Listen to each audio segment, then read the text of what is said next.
The movie Philadelphia is about Andrew Beckett, a lawyer at one of the biggest law firms in Philadelphia. Beckett is gay and suffers from the terminal illness AIDS. Beckett did not disclose any of this information to the law firm that he works at, and when lesions, a telltale sign of AIDS, started to show up on his face, he started to work from home. He was given a major case at work, and paperwork was due in court the following day, so he went into the office that night, left the paperwork on his desk, and then told his assistant that it was there. Somehow, by the time his assistant showed up the next morning, the paperwork was gone.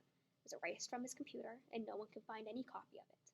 Somehow, that paperwork ended up showing up directly before court. But the next day, Beckett was called in and was subsequently let go. Beckett believed that someone had found out about his illness, and therefore tried to sabotage him. Beckett ended up deciding that he wanted to file a discrimination lawsuit against the firm, and had to go to 10 different lawyers before he was able to find one to represent him.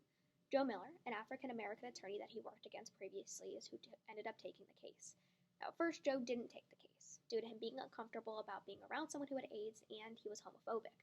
After learning how AIDS was passed, and seeing Beckett being untreated unfairly, Joe ended up taking the case. Throughout the trial, the partners all denied ever knowing that Beckett had AIDS, but it was discovered that one of the partners actually worked with someone previously who had AIDS, and therefore would be aware of the telltale signs, the lesions, of AIDS. Now, Beckett was continuously shamed in court for being gay and was told that it was his own fault that he had AIDS. Ultimately, he did end up winning the case.